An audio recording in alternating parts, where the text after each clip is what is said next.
Alright, hello everybody, it's Captain Conroy here once again, and I'm also back up at the loft again, and I've got a lot of trains running.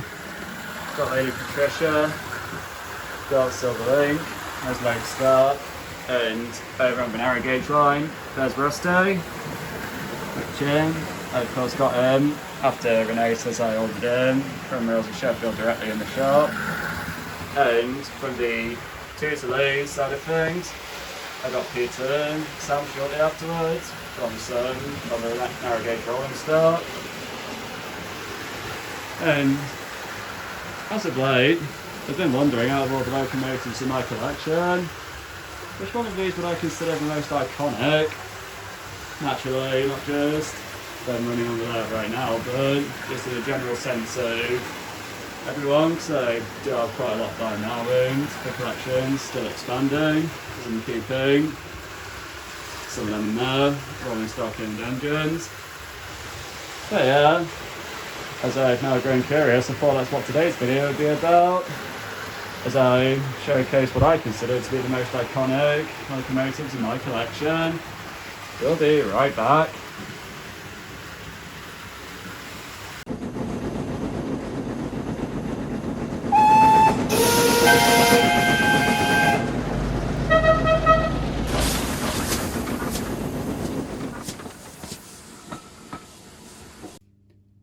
Alright, so to kickstart this video, this one is certainly an icon of steam. Probably more so for British steam, but definitely around the world as well, as this locomotive has travelled the world, and no rail collection is truly complete without it. Just get in there. Here we go. He isn't running too good at the minute. He's definitely going to need a service, I think, but definitely what's to talk about an iconic loco video without Flying Scotsman. I mean, Flying Scotsman, everyone recognise it as Flying Scotsman, and it's a locomotive that holds several records. It's appeared in fiction several times over, including Thomas, of course, as he's Gordon's brother. And just every model rail collection, at least in my humble opinion, just has to have one. I mean, I don't understand Flying Scotsman gets a bit of hate as well, but just, I always have a soft spot for him. He's definitely probably my favourite engine of all, and at least in my opinion, the finest engine in the world. And of course, as of last year, I took a ride on the real Flying Scotsman, and if you want to see that video, I'll link it below. And on top of that, infinitely more important, of course, last year, as of recording this video, Flying Scotsman celebrated its centenary. So, 101 this year. How about that? So, yeah. A distinctive shape. It's a shape everyone knows, and be it BR green or linear apple green like I've got here. Flying Scotsman, and it's just a locomotive that practically spells iconic. And as I say, just no model rail collection should be about him, really.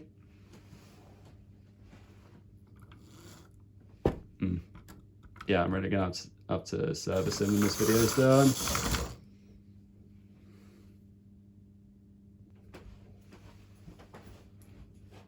Quite a lot of engines I have to showcase today are going to be tender engines. But hey ho, quite a lot of them I do consider to be quite iconic, and if it's not Flying Scotsman, people will talk about, especially in terms of setting a steam record, it will easily be Mallard.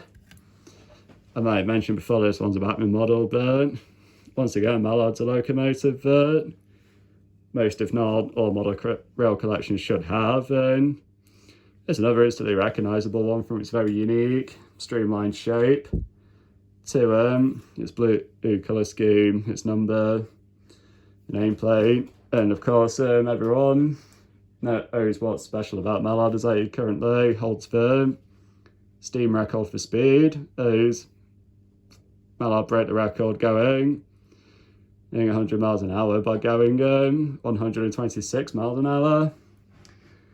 And just in general, if it's not mallard, lots of people will love a Navy A4s, like a no Sir Nigel Gresley's one, I believe Falcon's another.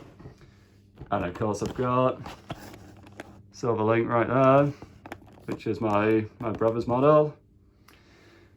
And definitely a Union of South Africa, that's another one. And Dwight D. Eisenhower, which is currently on static display at the Railway Museum in Wisconsin, I believe.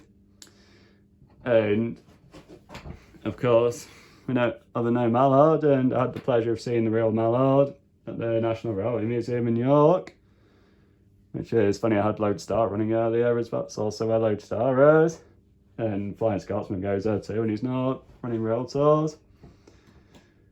So yeah, one's got to love a mallard, and just in general, one's got to love an A4, be it mallard or not really.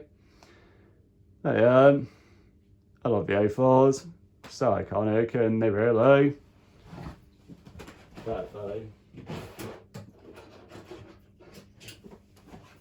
they really set it for streamline as hell, because, well, this isn't an A4, it's a P2, but it's a streamlined P2. This one's Fane of 5, and it, as you can see, it's practically got the same front.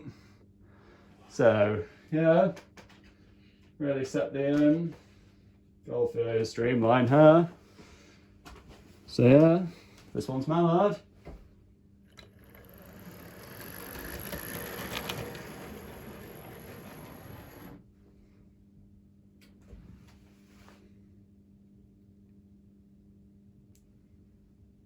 Now the next locomotive is very interesting because, well, it is a real locomotive. It's wearing a fictionalised livery that it wore in a certain movie series, and I'm not even going to bother saying which movie series it is because you'll know which one it is. The moment he comes into shot, and yep, that's right.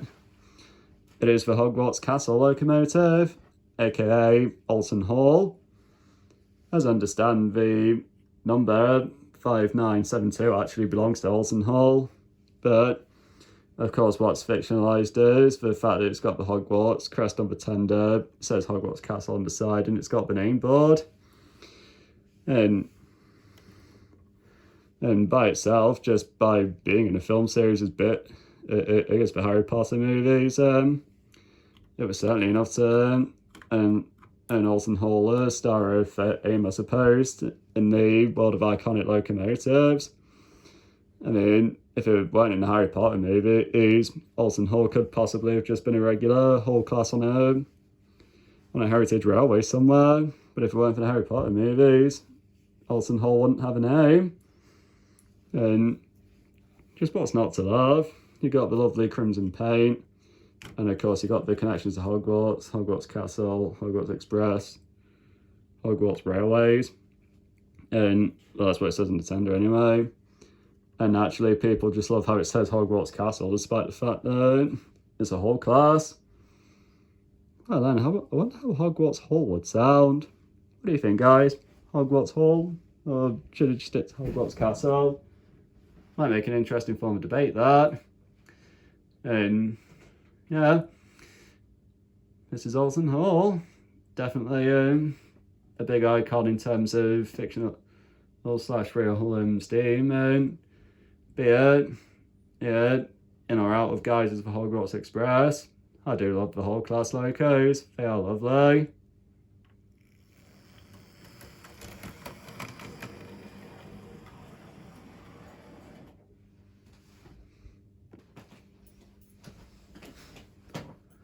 And now for the next loco, a very interesting one is it's actually a pretty recent steam locomotive. It's not an old one, but it's a pretty recent one in the sense that it's not 100 years old or whatever else.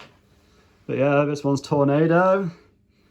As I say, Tornado was quite a recent steam locomotive, and Tornado certainly made a name for himself, but on itself, falling around rail tours. And it's another one of those where he's just got an instantly recognisable shape, and you know it's Tornado. And what I said earlier about Flying Scotsman being a linear apple green or BR green. BR green's a livery that looks like this. You've got like orange banding, and you've got just how darker green it is. And it's got the lovely British Railways crest with a lion on the tent. And because lions really seem to be an animal that symbolises England, despite the fact they're mostly native to Africa. And on the whole, the A1 peppercorns, I think the proper technical term for tornado is. Yes, it is certainly it's just another one of those icons of steam. And once again, just a recognisable shape, a recognisable colour. And of course the name board, Tornado. Tornado is quite a popular one, both in the real world and in model form. And I may have mentioned before how I got mine as part of a set with the Pullman coaches, which funny enough Lodestar was pulling. So yeah, make sure you look after those Lodestar. Tornado went back. Yeah, this one's Tornado.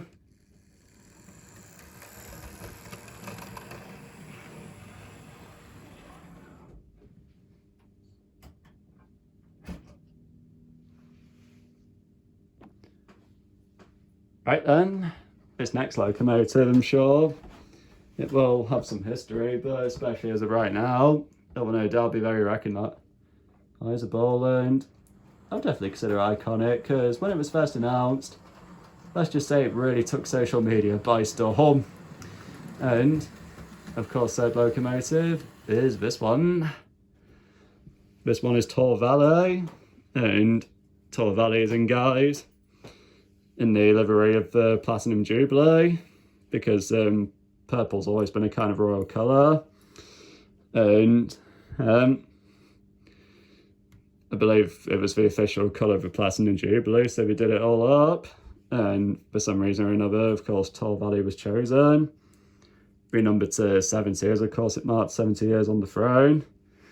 You've got the name board, which says Elizabeth II, 70 there, and on the tender it says the Queen's Platinum Jubilee 2022.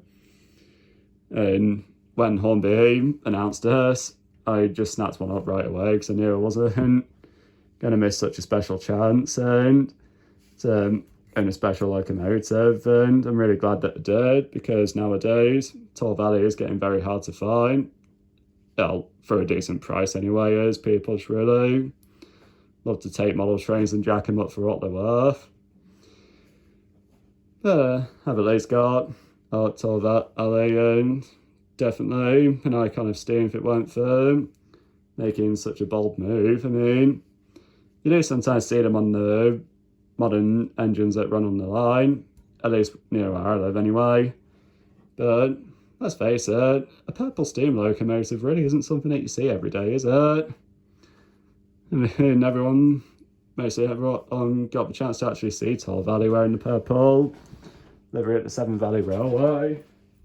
And of course, Tor Valley isn't the only purple engine I've got. Of course, it's a fictionalized example, but here's Ryan.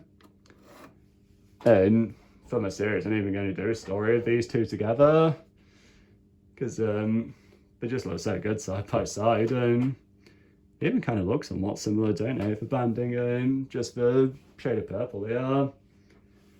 And of course, on fictionalized examples, you might be more likely to see it, but at least in real life, a purple engine just really isn't something that you see every day, is it? And for those, as I sadly wasn't lucky enough, who actually got to see Tor Valley in the purple colour, I hope you cherish that memory, because it might not happen again for a while.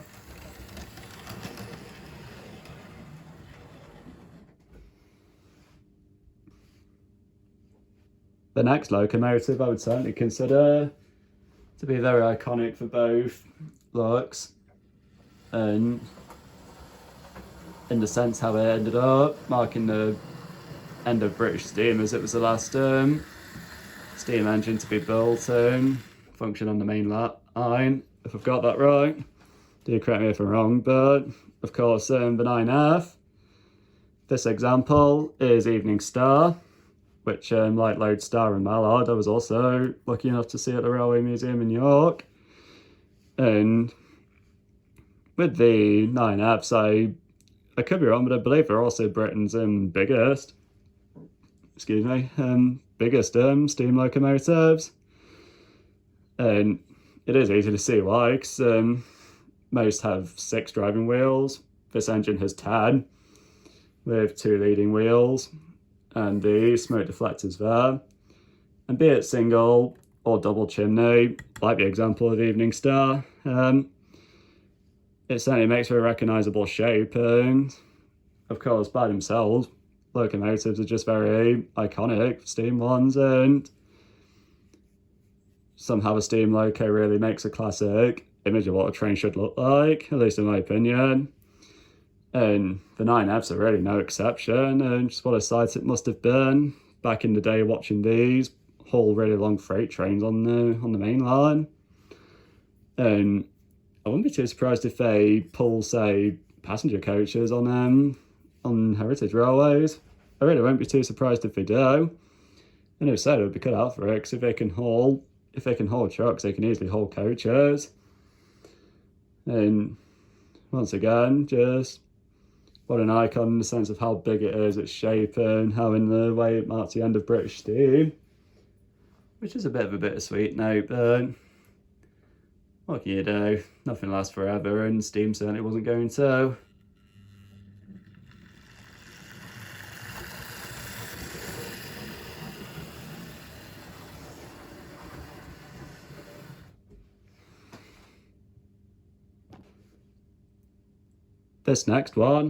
This one's actually my most recent addition to the collection, and certainly is an icon. Once again, all over the world, but mostly in America. And the rail's coming around. One sec, technical issues.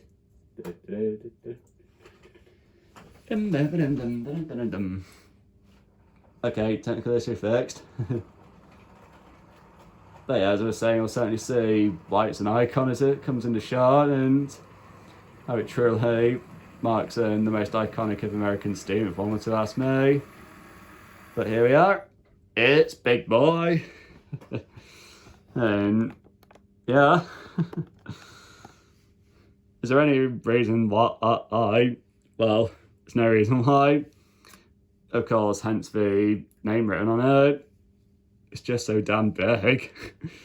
And I hear in real life, these locos are capable of making the ground shake as they go along. With that in mind, just imagine how loud the whistle's going to be. How deafening, perhaps. And not only does Big Boy mark the best of American steam, but it's probably one of the Union Pacific's most iconic locomotives that they have. And just in general, or no matter in the world they're from, steam engines certainly can be, because there's not only Big Boy, but of course there's Jupiter, and which I sadly don't have, but it would be nice to get Jupiter someday. But if we're going to have at least one American steam engine on the layout, it's easily going to be Big Boy. And as well as the size, just the overall shape and what a unique configuration it has, because it's got 4 wheels there, 8 wheels here and here, 2 more at the back, and then the tender's just got a ton load more wheels as well. And once again, definitely some of the finest of American steam. I mean, of course, also this model, but just in general, I just freaking love Big Boy. It is amazing, and it must be a spectacle to behold in real life. And yeah, suffice to say, Big Boy, you keep waving that flag with pride.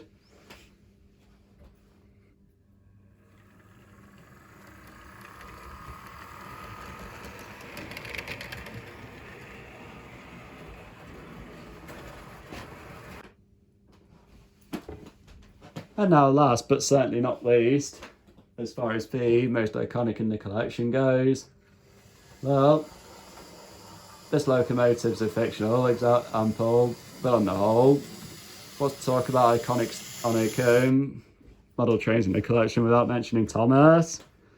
And in this case, I'm using the Hornby Thomas as, of course, much to love the Batman one I've got. It's been a little while since I've got the Hornby one out, so I thought I'd showcase him in the video today. Now, he's the only one that's not, probably not the only one that's not a tender, and well, he's not, because I'm going to showcase some of the narrow gauge ones too, but let's be real. When you think Steam, who doesn't think of Thomas? And Thomas is just such an icon in so many different ways. Like, it's just such a children's entertainment powerhouse in a way. And lots of people who try and get into the model railway hobby, they're probably fans of Thomas, so they can make up their own island of Sodor adventures. And he's the models to do that. And just everything about him, you know, set as iconic, you know, like, he's based on the E2 tank engine. You got the blue paint, you got the number 1, he's got that friendly face. And just about everyone recognises Thomas, and on the whole, if you're going to, as I say, talk about iconic locomotives without mentioning Thomas, then just what kind of list would that be? And on the whole, he's just made so many childhoods, including in mine. And just what an iconic powerhouse is Thomas. Like, even if he's a fictional character, you just can't get more iconic than that. Once again, you hear the whistle and you see the blue paint and you just know who this is. Oh yeah, it's Thomas the Tank Engine. And he's just died. No, he hasn't. And, of course, shout out does have to go to the narrow gauge engines as well. You saw Rusty running earlier, and here's Peter Sam, and there's Reneus. I don't have Scarlo yet, but I would definitely intend to get him soon. And I'm still waiting for Batman to release pictures of what Sir Handel and Duncan are going to look like, so I can go full circle. And not only does model narrow gauge railway seems to be getting increasingly popular, but these guys are iconic in themselves, have been based on those famous engines you can see on the Talyllyn Railway. Like, of course, I saw the real Peter Sam. I wasn't lucky enough to see the real Reneus. And I did see the real Rusty as well. I wasn't lucky enough to see Scarlo, but I did see the real Duncan and the real Sir Handel. And if you'd like to see my video of when I went to see the Talyllyn Railway, I'll be more than happy to link it in the description. And the Talyllyn engines, they've certainly made a famous name for themselves. I believe it was something to the effect of the first heritage railway in the world, of anywhere. And lots of people all over the world come to see them. So yeah, that's the narrow gauge bunch for you. Isn't that nice? Renee's giving Peter Sam a hand.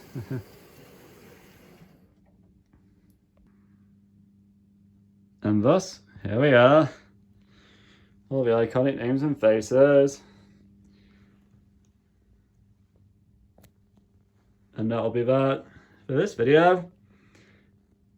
Which locomotives would you guys consider iconic? And on the whole, which, if you do have any locomotives in your collection that you consider iconic, which ones are they?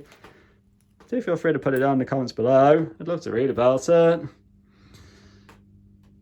These are the ones I consider the most iconic. Feel free to voice your opinions in the comments section below. And whenever the next video may be, I'll see you in the next one. And until the next time, this is Captain Conroy signing out.